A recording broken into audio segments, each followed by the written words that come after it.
Hay una diferencia fundamental entre un error de cálculo y una negligencia táctica.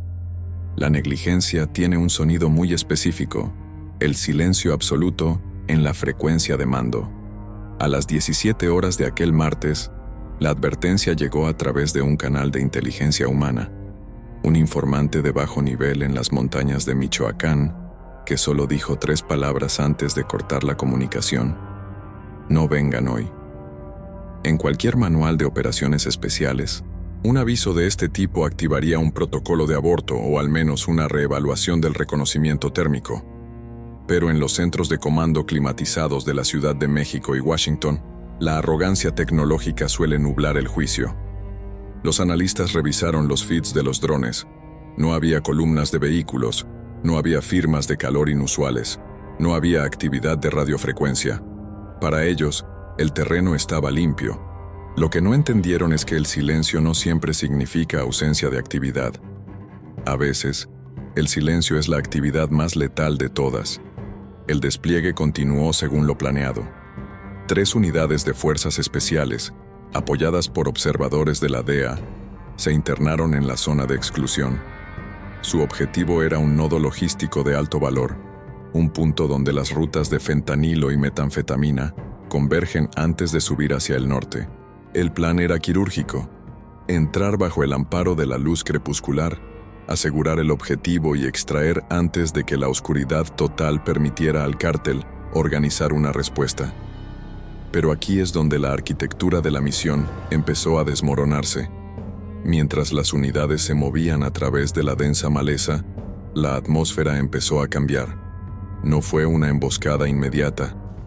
Fue algo mucho más inquietante: el aislamiento ambiental progresivo. Primero, desaparecieron los ruidos naturales. Los pájaros, los insectos, incluso el viento parecía haberse detenido en los desfiladeros. Para un operador experimentado, esto es un grito de alerta. Es el indicativo de que algo masivo se está moviendo, o, peor aún, que algo masivo ya está en posición esperando a que pises la trampa. Sin embargo, la orden desde el comando central fue tajante: mantengan el avance. Tienen cobertura aérea en 10 minutos. Esos 10 minutos nunca llegaron. A medida que el sol se ocultaba tras las cumbres, una neblina densa y artificial, cargada con el olor a diésel quemado de generadores ocultos, empezó a cubrir el valle. Fue en ese preciso instante cuando la advertencia ignorada se transformó en una realidad táctica. Los radios de última generación, con encriptación de salto de frecuencia, empezaron a emitir solo estática blanca. Los GPS mostraron errores de posición de hasta 500 metros. En un abrir y cerrar de ojos, la tecnología de $1.000 millones se convirtió en peso muerto sobre los hombros de los soldados. Piensen en esto por un momento. Estás en territorio hostil, el sol se ha ido, y de repente, tu única conexión con el mundo exterior es el ruido de tu propia respiración. El equipo de asalto se encontró en un vacío informativo. Pero el verdadero terror no fue la falta de comunicación con la base. El verdadero terror fue cuando intentaron comunicarse entre ellos, a escasos 5 metros de distancia, y se dieron cuenta de que sus transmisores de corto alcance también estaban muertos. El enemigo no solo estaba usando inhibidores de señal convencionales, estaban saturando el espectro con una precisión militar que sugería una asesoría externa de alto nivel. Y entonces ocurrió lo impensable. El silencio se profundizó. En las aldeas cercanas, que minutos antes mostraban luces de fogatas o actividad cotidiana, todo se apagó. Fue como si alguien hubiera bajado un interruptor maestro sobre toda la región. La zona quedó en un silencio sepulcral. Una anomalía táctica que solo puede significar una cosa en el lenguaje de la guerra asimétrica: el perímetro ha sido cerrado. Las fuerzas especiales estaban ahora dentro de una caja, y los dueños de la caja acababan de ponerle el candado. La advertencia fue clara, pero la burocracia prefirió los datos de un satélite a miles de kilómetros de distancia sobre la palabra de un hombre que tenía los pies en el barro. Ahora, En la oscuridad de Michoacán, el tiempo de la inteligencia había terminado. Había comenzado el tiempo de la supervivencia. El aislamiento no es solo la falta de sonido. En el ámbito de las operaciones especiales, el aislamiento es una variable balística. Cuando el ruido ambiente muere y tus dispositivos de comunicación se convierten en simples placas de silicio inútiles, el campo de batalla deja de ser un espacio geográfico para convertirse en una cámara de privación sensorial. Los operadores de la unidad de élite, hombres entrenados para procesar ráfagas de información por segundo, se encontraron de repente operando en analógico. La transición fue violenta. Sin el flujo constante de datos del centro de mando, la jerarquía táctica empezó a tensarse. ¿Cómo coordinas un avance en pinza cuando no puedes confirmar la posición de tu flanco derecho? La respuesta es simple. No lo haces. Te detienes, te pegas al suelo, escuchas. Pero lo que escucharon fue el sonido del vacío absoluto. Esto nos lleva a una de las anomalías tácticas más extrañas de este incidente: la desaparición de la firma térmica humana en los alrededores. Los visores nocturnos de fósforo blanco, que deberían haber detectado el calor de los centinelas del cártel o incluso el rastro térmico de los motores de sus camionetas, mostraban un paisaje frío, casi gélido. Era como si el enemigo se hubiera evaporado, o mejor dicho, como si se hubieran integrado en la infraestructura misma del terreno. ¿Alguna vez han sentido esa presión en los oídos justo antes de una tormenta eléctrica? Esa era la sensación térmica y acústica dentro del valle. Pero no se equivoquen, el silencio no era una señal de retirada del enemigo, era una maniobra de asfixia. Mientras los equipos de fuerzas especiales intentaban reagruparse usando señales de mano y luces infrarrojas estroboscópicas, un riesgo masivo en territorio hostil, el análisis forense posterior reveló que estaban siendo observados desde ángulos que desafiaban la lógica del terreno. Aquí es donde entra el factor de la asesoría externa que mencionamos antes. Los grupos criminales en esta región han dejado de ser bandas de sicarios con fusiles oxidados. Se han convertido en unidades de infantería ligera con capacidades de guerra electrónica. Al saturar el espectro y apagar las luces de las aldeas, crearon un lienzo en negro donde ellos, y solo ellos, sabían dónde estaban los pinceles. El primer indicio de que la situación iba a pasar de precaria a catastrófica fue un destello. No fue un disparo, ni una explosión. Fue un pulso de luz verde, apenas visible, que barrió la ladera de la montaña a 3.000 metros de distancia. Una señal de sincronización. Consideren la disciplina necesaria para mantener a 500 hombres armados en absoluto silencio, mientras un equipo de extracción de la CIA y Fuerzas Especiales Mexicanas camina directamente hacia el centro de su embudo táctico. Es un nivel de control que no se aprende en la sierra, se aprende en academias militares. Al ignorar la advertencia sobre la sofisticación técnica de este grupo específico, el mando central envió a sus mejores hombres a una picadora de carne invisible. El líder del equipo de asalto, cuyo nombre clave omitiremos por razones de seguridad, tomó la decisión de abortar. En su informe describió el momento exacto en que comprendió que la misión era una trampa de aniquilación. No fue cuando fallaron las radios, ni cuando la neblina cubrió el valle. Fue cuando se dio cuenta de que los perros de las granjas cercanas no estaban ladrando. Habían sido sacrificados o sedados horas antes del despliegue. Ese nivel de detalle operativo es escalofriante. Significa que el enemigo no solo sabía que venían, sino que conocía su ruta exacta, sus protocolos de sigilo y su dependencia de la tecnología. Pero la retirada no iba a ser tan sencilla como dar media vuelta. En el momento en que la unidad intentó retroceder hacia el punto de extracción secundario, se toparon con el primer obstáculo físico de la noche. No eran barricadas ni zanjas. Eran cables de acero tensados a la altura del pecho, cruzando los senderos de salida, instalados en cuestión de minutos bajo el manto de la oscuridad y el silencio. La trampa estaba cerrada. El aire, saturado por esa neblina artificial de diésel, empezó a vibrar con un zumbido de baja frecuencia. un sonido que cualquier veterano de guerra moderna reconoce con un nudo en el estómago. El zumbido de drones comerciales modificados, volando a baja altura, equipados no solo con cámaras, sino con cargas de fragmentación. Fue en ese instante cuando la zona silenciosa fue interrumpida por algo mucho más quirúrgico que un tiroteo. El primer estallido de un inhibidor de pulso electromagnético localizado. De repente, incluso los visores nocturnos se apagaron. La oscuridad total se volvió absoluta. Los operadores estaban ahora ciegos, sordos y aislados en el corazón de un territorio que los odiaba. Y entonces, desde la neblina, surgió la primera voz. No era un grito de guerra, ni una amenaza. Fue una transmisión transmitida por altavoces ocultos en los árboles, una voz distorsionada que repetía una sola frase en un tono clínico, casi monótono. Bienvenidos al silencio. Nadie los está buscando. Esa frase no era solo guerra psicológica, era una verdad táctica. En la base, los monitores que debían rastrear las constantes vitales de los soldados mostraban líneas planas, no porque estuvieran muertos, sino porque la señal simplemente no existía. Para el resto del mundo, en ese preciso segundo, la unidad había dejado de existir.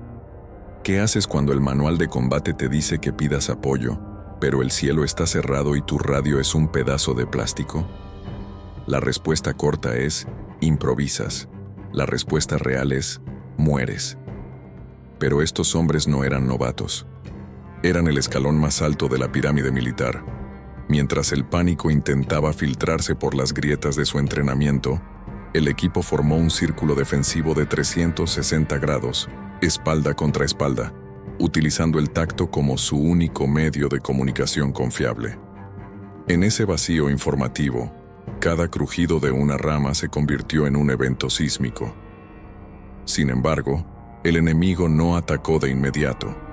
El cártel, o quien quiera que estuviera dirigiendo esa orquesta de sombras, estaba jugando a largo plazo. Sabían que el miedo consume más oxígeno y energía que el combate directo. Querían que la unidad se agotara en su propia paranoia. Fue entonces cuando los forenses tácticos, años después, identificarían la anomalía de la zona muerta. Al revisar los pocos registros recuperados, se dieron cuenta de que durante esas horas de silencio, la presión atmosférica en el valle fue manipulada artificialmente mediante el uso de potentes ventiladores industriales y generadores de humo.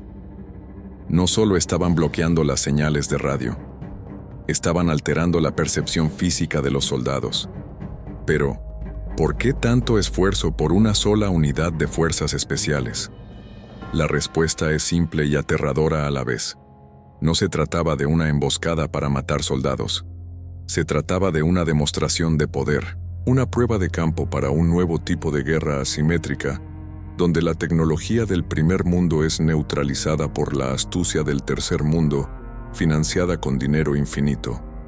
A medida que las horas pasaban, la temperatura seguía bajando y el silencio se volvía más pesado, casi tangible. El equipo empezó a experimentar alucinaciones auditivas, un efecto secundario común de la privación sensorial extrema, combinada con el estrés de combate. Algunos juraban escuchar los motores de los helicópteros de rescate, otros escuchaban voces de familiares. Pero era el eco del valle burlándose de sus esperanzas. La advertencia ignorada en las oficinas alfombradas de Washington y Ciudad de México tenía ahora rostros y nombres, y esos nombres estaban atrapados en una caja de sombra. Pero justo cuando la resistencia mental del equipo llegaba a su punto de quiebre, el silencio se rompió. Pero no fue con el sonido de un rescate, fue el sonido de un solo disparo de francotirador de calibre .50, disparado desde una posición tan elevada que el sonido tardó 3 segundos completos en llegar después del impacto. El proyectil no impactó en un soldado, impactó en el único radio satelital que un operador había logrado encender brevemente en un acto de desesperación. El mensaje era claro: los vemos, los escuchamos y controlamos cada segundo de su agonía.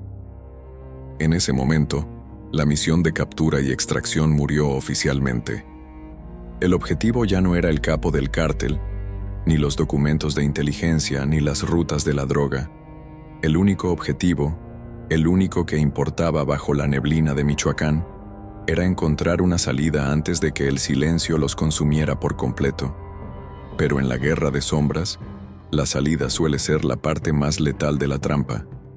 Ese disparo no fue un error de cálculo del tirador enemigo. En la balística forense y el análisis de combate, lo llamamos desarticulación psicológica dirigida. Al destruir el radio satelital, el atacante no solo eliminó su conexión con el mundo exterior, eliminó la esperanza de una exfiltración coordinada.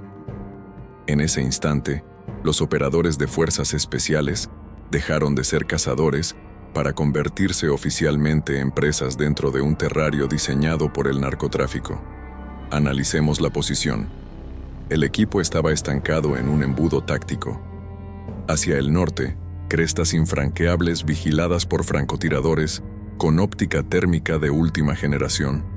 Hacia el sur, el denso bosque de Michoacán, saturado de minas antipersona de fabricación artesanal pero efectivas. La advertencia ignorada en los niveles superiores de inteligencia mencionaba específicamente el Proyecto Sombra, una inversión multimillonaria de los cárteles en exasesores militares extranjeros. Y aquí estaba la prueba. Una unidad de élite neutralizada no por una lluvia de balas, sino por una arquitectura de silencio y precisión. Pero un operador de Tier 1 no se rinde ante el silencio, se adapta a él. El comandante de la unidad, utilizando señales manuales reforzadas por el tacto, ordenó una maniobra de evasión y escape en formación de diamante. No buscaban el enfrentamiento, buscaban la anomalía en el cerco. Sabían que ningún cerco es perfecto, especialmente en un terreno tan irregular. Sin embargo, lo que no habían procesado, lo que la auditoría táctica revelaría meses después, es que el enemigo no estaba tratando de cerrarlos, estaban tratando de empujarlos. Cada vez que la unidad intentaba moverse hacia el este, un estallido controlado de fuego de supresión los obligaba a corregir el rumbo hacia el oeste. Era un pastoreo táctico. Piénsenlo por un segundo. Un grupo de hombres entrenados para la guerra no convencional estaba siendo dirigido como ganado hacia una zona de matanza específica. Pero, ¿cuál era el destino final? A medida que avanzaban, el equipo comenzó a notar algo perturbador en el entorno.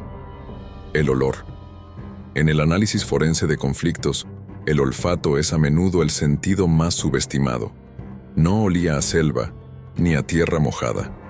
Olía a ozono y a productos químicos industriales. El cártel no solo estaba usando generadores de humo, estaban desplegando agentes químicos irritantes en concentraciones bajas, lo suficientemente fuertes como para nublar la visión y aumentar la fatiga, pero no tanto como para ser detectados inmediatamente como un ataque químico. Aquí es donde entra la verdadera negligencia de los altos mandos. Los informes de la CIA habían advertido sobre la adquisición de precursores químicos no relacionados con la droga, sino con la guerra psicotrópica. La advertencia fue archivada como poco probable. Ahora, esa improbabilidad estaba quemando los pulmones de los hombres en el terreno. La cohesión de la unidad empezó a fracturarse, no por falta de valor, sino por la biología humana básica. Bajo la privación sensorial, el efecto del ozono y la presión constante de saberse observados, el cerebro empieza a llenar los vacíos de información con sus propios demonios. La zona muerta no era solo un espacio geográfico, era un estado mental inducido. De repente, uno de los operadores, un veterano de 3 rotaciones en Afganistán, se detuvo en seco. Su visor nocturno, un dispositivo de $60,000, comenzó a mostrar interferencias estáticas. No era una falla técnica, era un ataque de guerra electrónica de corto alcance. Alguien estaba emitiendo pulsos electromagnéticos localizados. En ese momento, la oscuridad total, la verdadera oscuridad, los envolvió. Sin visión nocturna, Sin radios y con los pulmones ardiendo, el equipo quedó ciego en el corazón de la zona de silencio. Pero aquí es donde el análisis se vuelve verdaderamente oscuro. En lugar de aprovechar la ceguera del equipo para aniquilarlos, el enemigo hizo algo que desafía la lógica militar convencional. Encendieron luces. No fueron bengalas ni focos tácticos. Fueron miles de pequeñas luces LED colgadas de los árboles, activadas simultáneamente. En un segundo, pasaron de la negrura absoluta a un caleidoscopio de luces blancas y azules que rebotaban en la neblina química. El efecto estroboscópico fue devastador. Provocó desorientación espacial inmediata y en 2 de los operadores, convulsiones por fotosensibilidad inducida. El silencio que había definido la noche fue reemplazado por un zumbido de alta frecuencia, un arma sónica diseñada para desestabilizar el oído interno. El cártel no estaba peleando una guerra de guerrillas. Estaban ejecutando una operación de ingeniería psicológica de grado militar. Estaban desmantelando a los mejores soldados del mundo, pieza por pieza, sin disparar más que un solo proyectil de calibre .50. La pregunta que surge en cada auditoría de este caso es, ¿por qué no los mataron en ese momento? Estaban vulnerables, expuestos y físicamente incapacitados. La respuesta es la parte más aterradora de la advertencia ignorada. El objetivo no era la eliminación física. El objetivo era la captura de activos intelectuales. Querían romperlos para extraer los códigos de cifrado, los protocolos de comunicación y la identidad de los informantes en la Ciudad de México. En medio del caos de luces y sonido, una voz surgió de los altavoces ocultos en el bosque. No era una voz distorsionada, ni el grito de un sicario fanfarrón. Era una voz calmada, educada, hablando un inglés perfecto con un ligero acento europeo. «Caballeros», dijo la voz cortando el zumbido sónico. «Su gobierno los dio por muertos hace 2 horas. Para Washington, ustedes ya son solo nombres en una lista de desaparecidos en acción. Pero para nosotros, ustedes son una inversión. Dejen de pelear contra lo inevitable. El silencio no es su enemigo. El silencio es su nueva realidad». En ese momento, el comandante de la unidad, luchando contra la náusea y la ceguera temporal, tomó una decisión que cambiaría el curso de la historia militar en la región. Si no podían ver, si no podían oír y si no podían escapar, entonces tendrían que pelear basándose en el puro instinto de supervivencia que el entrenamiento más avanzado no puede enseñar. Ordenó al equipo quitarse los cascos, los visores y los chalecos antibalas pesados. Se despojaron de la tecnología que el enemigo estaba usando en su contra.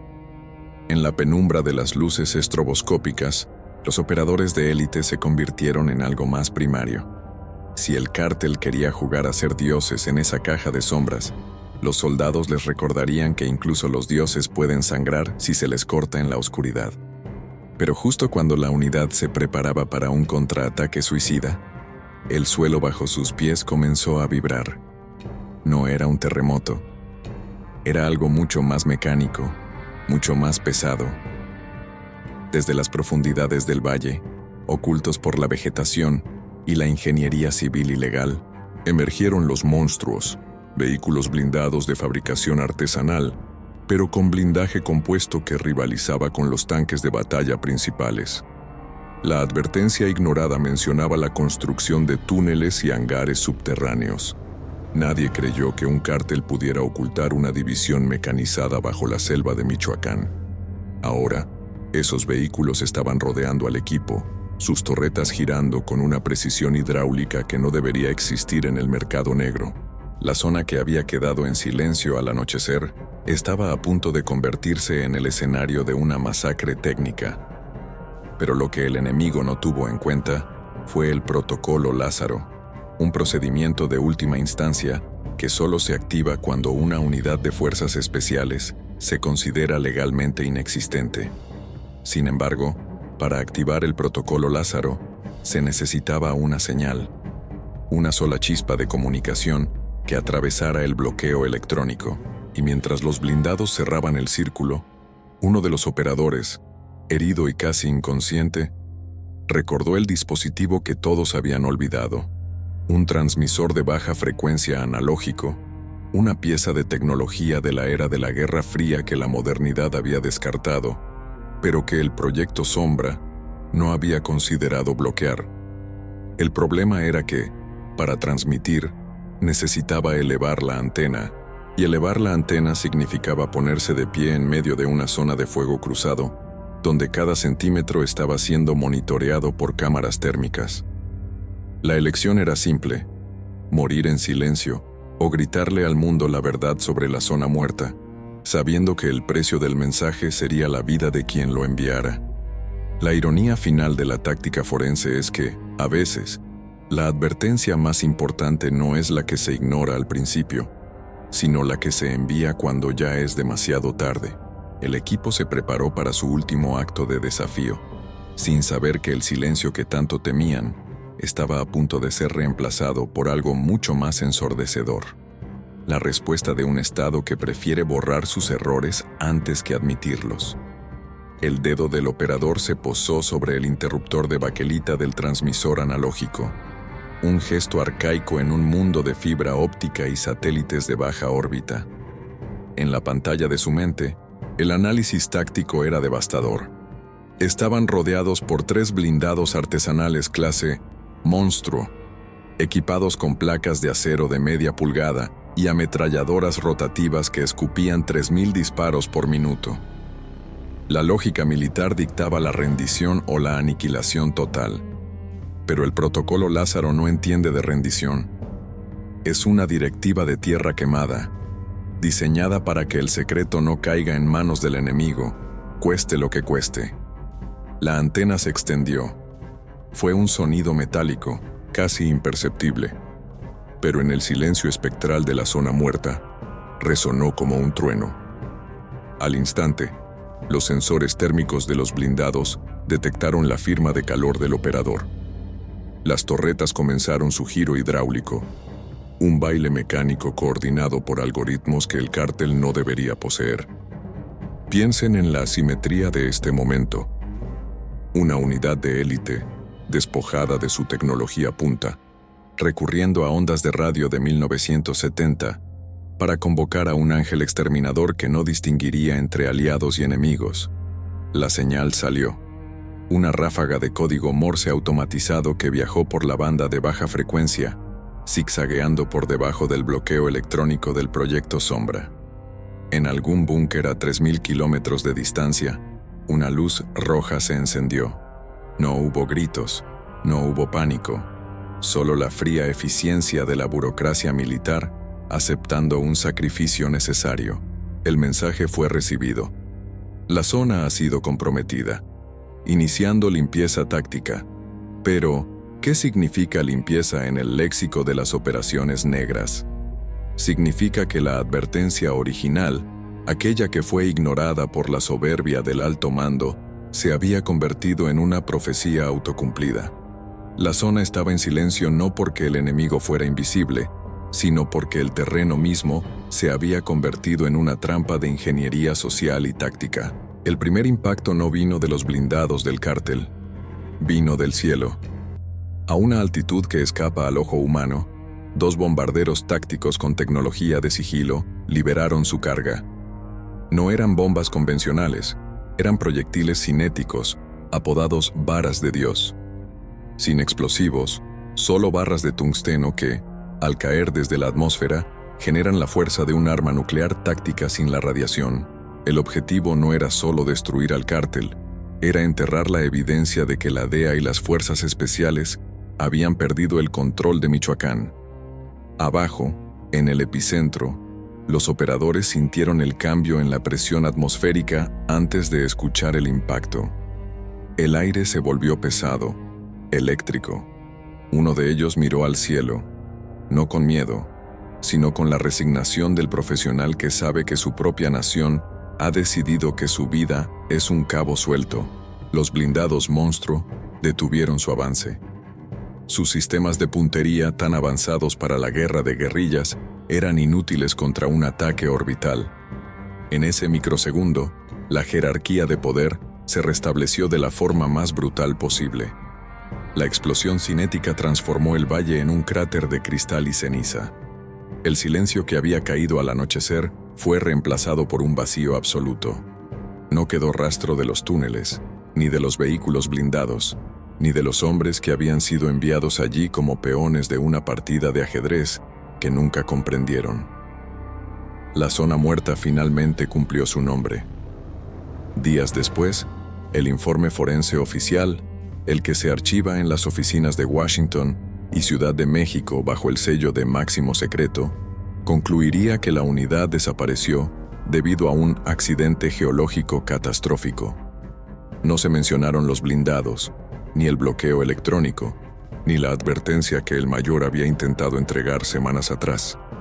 En el mundo de la inteligencia militar, la verdad es una variable que se ajusta según la conveniencia del presupuesto. ¿Cuál es la conclusión táctica de este desastre? Que la tecnología es un multiplicador de fuerza, pero también una vulnerabilidad crítica. El cártel aprendió a hackear la realidad misma, creando una zona de exclusión donde el entrenamiento moderno se volvía obsoleto. Pero el Estado, en su forma más pura y despiadada, demostró que siempre tiene la última palabra. Si no puedes controlar un territorio, lo borras del mapa. Hoy, si pasas cerca de esas coordenadas en Michoacán, notarás algo extraño. Los pájaros no cantan. Los locales evitan el área, diciendo que el suelo todavía vibra cuando la luna está en lo más alto. La zona sigue en silencio, una advertencia permanente para aquellos que creen que pueden jugar a la guerra en las sombras sin ser consumidos por ellas. La advertencia fue ignorada al principio, fue enviada al final, pero al final del día, nadie estaba escuchando. El sistema no busca aprender de sus errores, busca ocultarlos. Y mientras los nombres de esos operadores se borran de los registros oficiales, la maquinaria de guerra ya está preparando a la próxima unidad para entrar en otra zona, en otro valle, bajo otra advertencia que, con toda seguridad, volverá a ser ignorada. Porque en el teatro de la guerra forense, el silencio no es la ausencia de sonido, es el sonido de los secretos siendo enterrados bajo 10 metros de tierra y olvido. El análisis ha terminado, la zona sigue en silencio, y el mundo, como siempre, prefiere no preguntar por qué.